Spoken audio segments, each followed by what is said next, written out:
Ya madzulo bwino konse kumene tili ndithu tipasaneko pano update update ndithu yochokera amene mbali zonse I think Lebanon komanso Trump ndi dziko la Iran komanso Israel kuti chikuchitika nchani. So dzulo pamene ndithu Iran imabwezera ndithu after atayipulitsa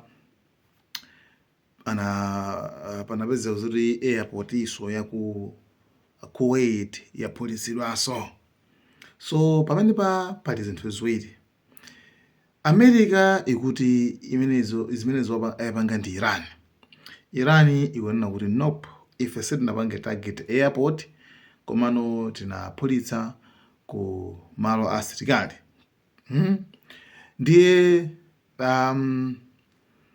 anthu akunena kuti no, actually America zimene zinapangaponso especially ngati chi-Patriot chicha pamakhala chi air defense chimachedwa kuti chi-Patriot nachonso chimatulutsa bomba kukapulitsa bomba limene likubwera kulipulitsira mwamba momwemo.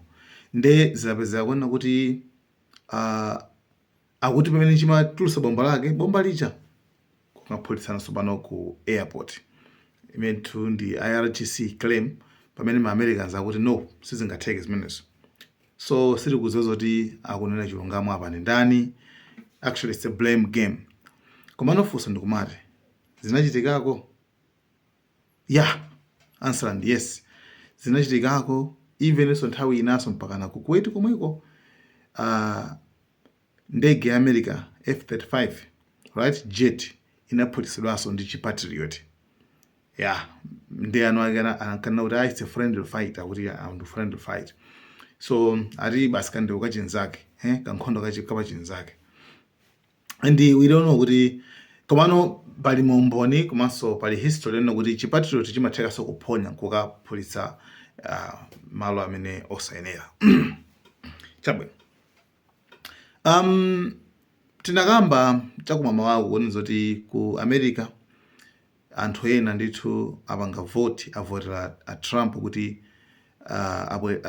mphamvu zawo zitachotse abwerere kuti akafuna kupanga strike ku Iran azitenga kachilolezo ku Congress. So a Trump ayankhapo zimene zazo akuti zinthu zopanda meaning chani atukwana akuti anthu amene awo asakonda dziko lawo komanso inenso Trump powonjeza kuti ife ineyo pakamaka deal ndikukwanitsa pompandira ndi zitheka. Komanso Trump ndithu yankhulanso kuyankhula kwina kosonyeza kuona kuti akuti iwo anachoncho kuti deal ndi Iran ikhoza kutheka ndithu mu weekend ikubwerayi ndithu. Negotiation itself has gone very well, actually. Very well. Mr. President. It could happen. I mean, if it happens, and it might not happen, who knows? But if it happens, it could happen like over the weekend. If we can get something down in writing which will accomplish the same thing without killing everybody, I'd like to do that. Most of my people, I think, would like to do that. In theory, they're pretty close to signing a paper. We've actually gotten along with them very well. Yeah, muyendi kubwera idea kuti itakutheka akutero. Ndipo tipachenda Trump pachasama khulupiririka like sungadalire bwino ziyankhula zawo. So that's it. So the other issue nkhani ina imene yakula kwambiri ndiyo khudzana ndi ku Lebanon. Ku Lebanon ndi ku Lebanon ndi Israel inali ku America nkumakambirana za ceasefire kuti pakhale ceasefire. Remember kuona zoti Hezbollah ndi Lebanon ndi zinthu ziwiri zosiyana. Okay? Ndi magulu awiri osiyana. Lebanon ndi dziko, Hezbollah ndi gulu la asilikali. Amakhala mu Lebanon right, amene anayambidwa kagulu kanayamba before pa nthawi imene tinakambaso history imeneyo pa nthawi imene Israel inkapanga attack ku southern Lebanon. So iwo wanangoti ife titha kunoku iwo nje kukambitsa kagulu kacha ndi anthu ena othandiza nkukamba kubwera kumwathandiza ina Iran yachenda ndani ndiyana. Ndi kagulu kamene kachako zapeza zonzoti boma chifoti boma nalonso ndi achina yes bwana kwa azunguwa ndi amakhala ngati akukasala kumakawazuzireti azungu akati mauza se zidapasi. I mean, boma limati siyani zidapasi. Pamene kagulu kamene kanamvetsetsa kwanu zoti tikazangosiya zidapasi kutha kwathu ndikuti tidzakhala atha. Remember kwenu zoti pali plan yonena kuti Israel ikufuna itenge Lebanon yonse, kuitenga meneja. So zonse zimene makamba apa kuti zimakhala zoti nzaboza. That's why pambuyo panali ceasefire, koma ceasefire meje sinagwebe ntchito for Lebanon imangopitilizabe kulanda malo ndi kumapha anthu. So ndi zinthu zina kuti kwa ikhayo amene ogona opusa osaganiza osaona kuti ndani wako akuganiza chani ndi okhawa amene angagone kuombera manja ndi kungoziperekera ngati nkhosa. Afterwards kenako azawapangazo. Mukudziwa kalenso inu ndithu even Hamas ija inkapanga mapanga agreement ndi Israel kuti panganiza kuti zina nagwirizana kupereka auchina anthu aja. Afterwards chikuchitika nchani akuakololabe. I mean, Netanyahu kuti panapa tupanga control 60% ya Gaza kwa uzasikati pitiliza ndi 270. So anyway, muli mwasema. So anthu aja anali ku Lebanon, ku America. Lebanon ndi aujenawa Israel atokakambirana. Pamene amene kumenya nkhondo siwo otwayi a Lebanon we. Right? Ndi Hezbollah.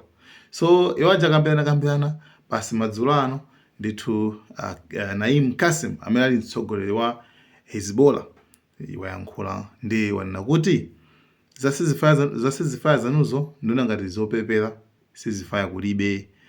Why tikuti sizifaya kulibe? Iwo wanena kuti Israeli imakonda kuphwanya malamulo asizifaya, imapitirizabe sikuti iyi ndiyo yoyamba yayi. So ife sitingavomere kuti apa sizifaya makuti benekena kwa zamba sauti pulisaso anthuso. Number 2 wanena kuti chifukwa china chimene sitingakhale sizifaya china kuti why asilikali a Israeli ali mu Lebanon bwanji sakutulukamo. Atulukemo mu Lebanonimo. Akatuluka mu Lebanon ndeti una kuti okay bwana papa pali ceasefire. Komano zomango pusisana ze miles. Right? So pano nkhondo izichitikabe until atatuluka titakankhira uko. So ndimafuna mukama ziona zinthuzi muziziona ndi history mmene zinayambira. Chifukwa mukazonda panopa definitely simungazimvetse bwino koma muziziona mmene zinayambira poyambirira 1968 pa 5 June Israel inapita ku Lebanon ndikapha anthu amene kuchako kupaipa anthu ndikutenga malo ena. Right? Pamene kuti Hezbollah kulibe. Patakhala nthawi Hezbollah inabadwa kuti anthu atitha mkambo kulimbana nawo. Pamene anamba kulimbana nawo anthu aja. Right? Hezbollah ija inapangidwa labeled azungu anayipanga kuti ndikagulu kazigawenga. Okay? Ati ndikagulu kazigawenga. So zimene zakhala zikupitirira mpaka napano. Komano trust me, chipanda Hezbollah kumene koko ndikuti bwezi Lebanon ija itatengedwa chifukwa Maisraeli cholinga chenicheni ndikutenga Lebanon iyo basi.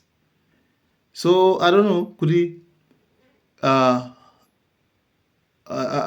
panopa nangasi nkhani zija akumangozikamba mwa panopa kuti taona mmezi ukhalira komano mukapanga check the reality chilungamo chenicheni cha nkhani mwevizinzo kuti definitely zoseza kuchitika ndi mbwerera zokhazokha chachikulu chimene akufuna Maisraeli kungotenga Lebanon iyo basi nkhani yatha.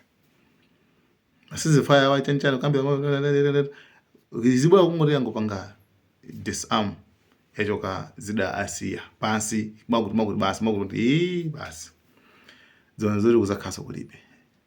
Panopa ku Israel amachita kukonzekera kuti imene kuchakupa kufanika tikadule magetsi, tikadule madzi, tazuze ngati mmene tapangira ku Gaza, titengeso imene ichayo. So I mean ndizo linga zawo zimene zonso.